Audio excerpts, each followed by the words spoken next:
Hey, how's it going? Welcome to another R38 crypto video. Today's topic of conversation will be the continuation of the Piston video series. Now, when I say conversation, it's because we're friends, right? So no one is giving anyone financial advices. We're just here, a bunch of guys who are passionate about crypto, just talking about it for educational purposes. Now, we're gonna go a bit in depth about how the system sustains itself. So covering the race when it comes to tax mechanics, what goes where. Also, we're gonna reference a few things in the white paper. So basically the headlines, the overviews. And we're gonna talk a bit about the roadmap. So what do we know today, what's gonna come in the near future, and what we can look for in not so distant future as well. So yeah, this one is one you don't want to miss. Let's roll.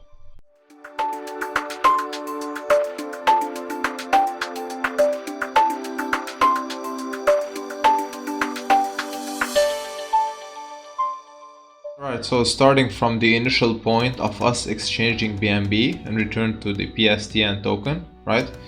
So once you do that, you're basically buying the token. Now, if you wanna categorize the taxes, whenever you buy or sell on PancakeSwap, because buying on the DEX, again, so through the website, is tax-free. So only the selling part is taxed. So buy sells on PancakeSwap, transfers airdrops. So transfers if you're transferring PSTN from one wallet to another, and airdrops meaning when you basically give PSTN token to another wallet, which is gonna be most probably a wallet that is under you, so you're the upline of that wallet, or if you want to exit the race. Now there's an option actually that is very new to this whole ecosystem, and it gives you the opportunity to exit the race within 7 days of you entering it. But again, that comes at a price. So all of these actions that potentially you'll be doing incur a 10% tax, and that 10% tax is split as shown below. So you have marketing, liquidity, the tax pool, meaning whatever pays the dividends, the 1% ROI, and this is very important because it gives a very good deflationary aspect, a burn of 1%, meaning it's put aside to be either burned for good in case price depreciates a bit. They call it a virtual burn basically.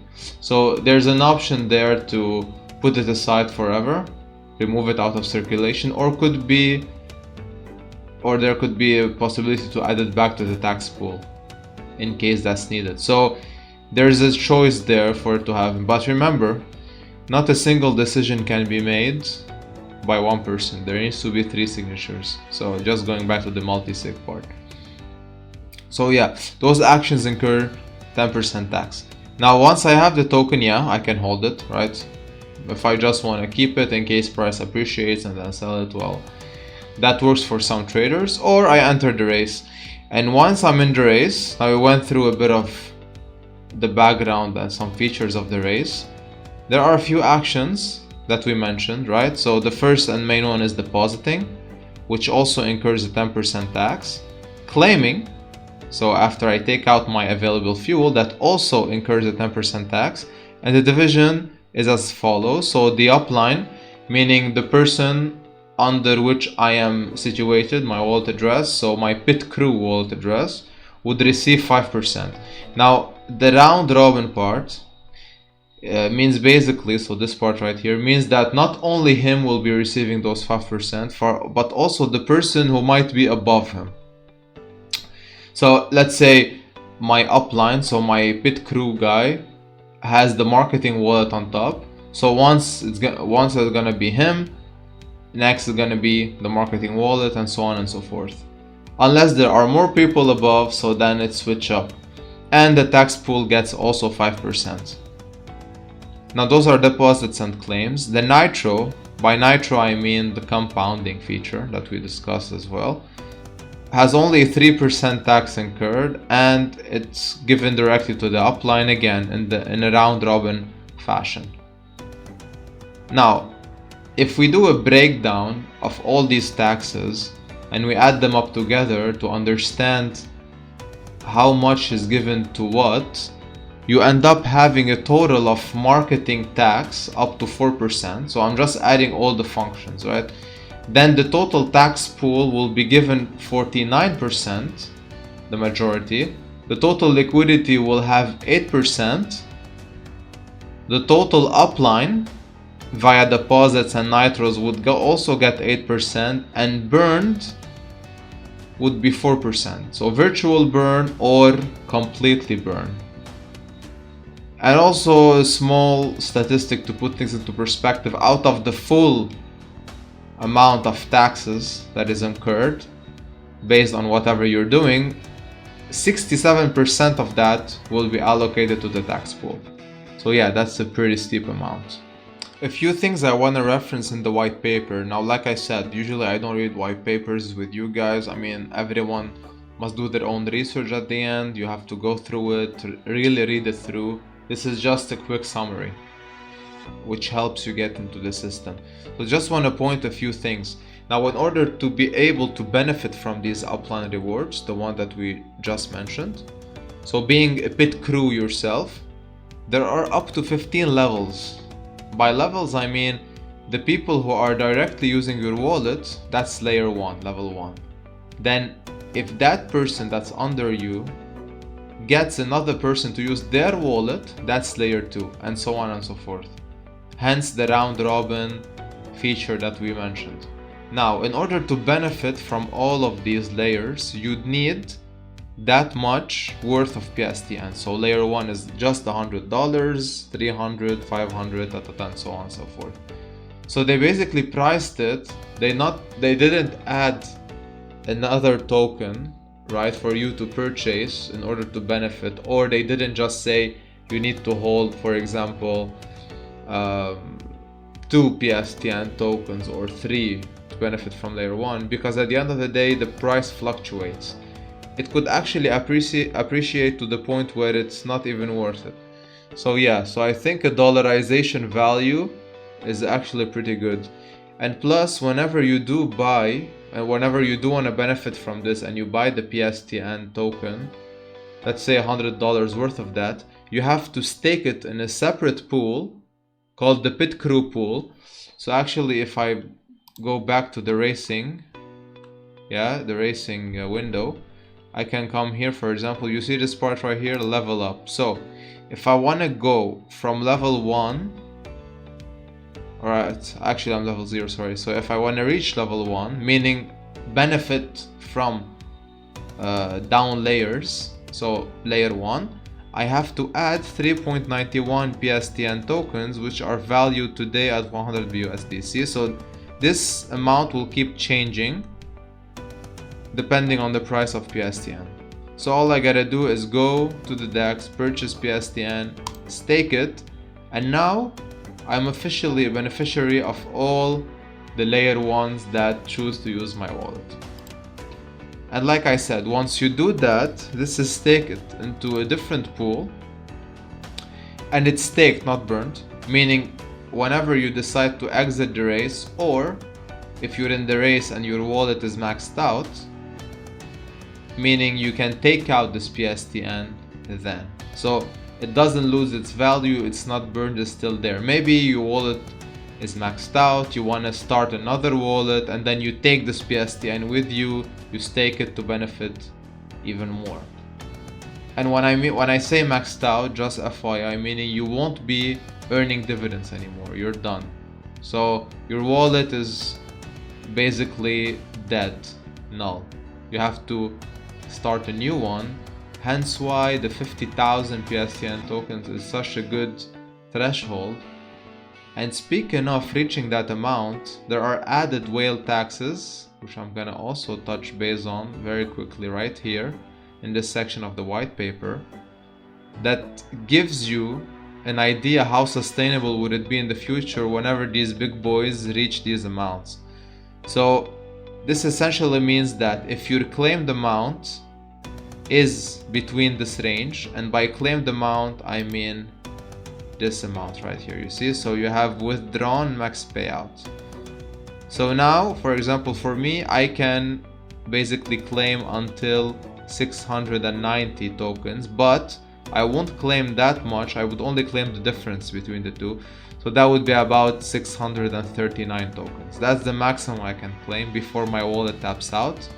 But not, that number, remember, keeps on increasing the more I nitro, the more I compound. So if my withdrawn amount is, for example, between that range right here, starting from here, my claim tax will not be 10% anymore, but will be 15. So I have a 5% added on top of my claim tax, and all the extra taxes are sent to the tax pool. And yeah, so you have all of these ranges. So the person who's approaching 50k actually is gonna pay a whole lot of taxes to keep withdrawing. So the way I see it is that some people will try to dance around the system. Perhaps claim 4,999, then stick or airdrop another wallet with more tokens and start claiming there. But again, you have to do your own calculations to see if that's worth it. Because here you're claiming 5%, but then you have to airdrop and you would lose 10%.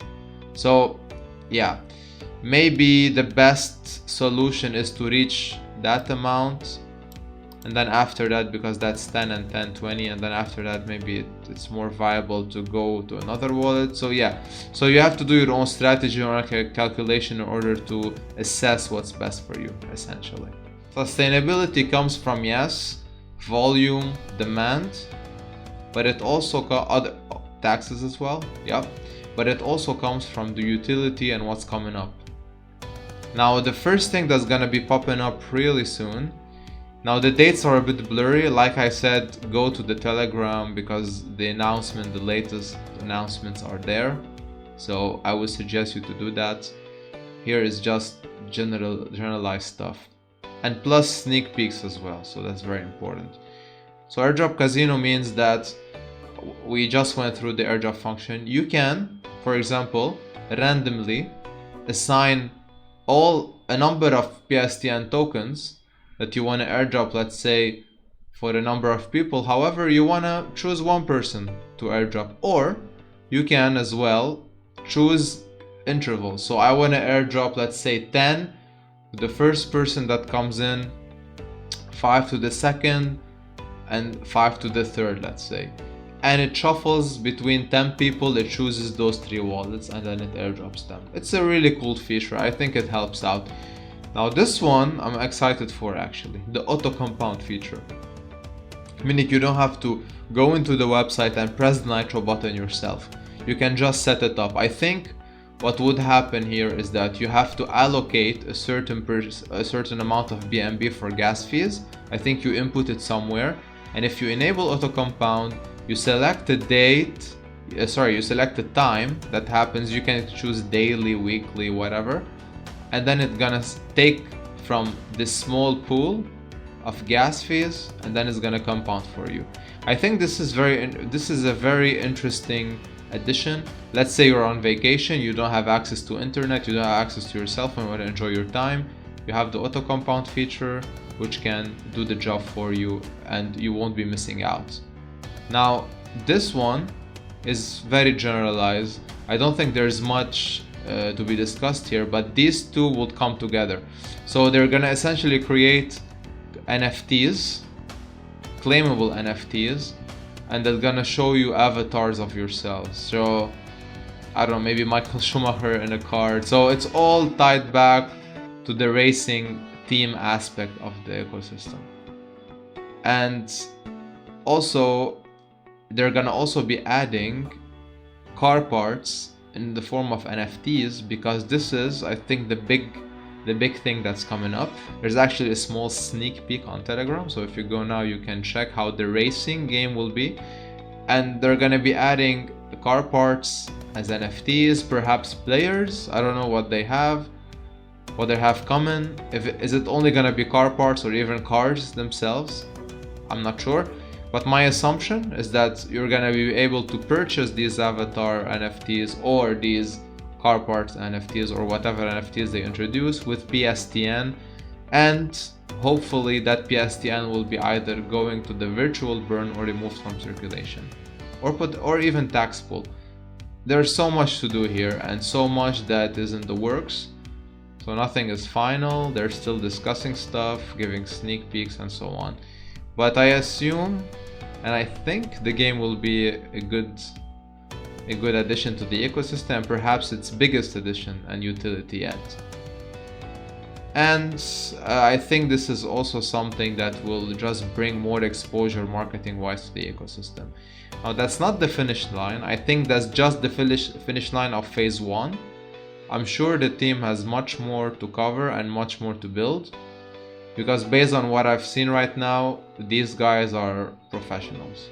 Very clear, very transparent, very honest, and also very nice. So whenever you do visit the socials, just have a discussion with them and see how responsive they are and how helpful they are. And that's it from me today. I really hope you found this video useful, and I hope I'll catch you on the next one, because there's certainly gonna be many interesting videos crypto related that's gonna be coming up in the near future. So stick around. And as always, take care of your finances and trade responsibly. Thanks for watching.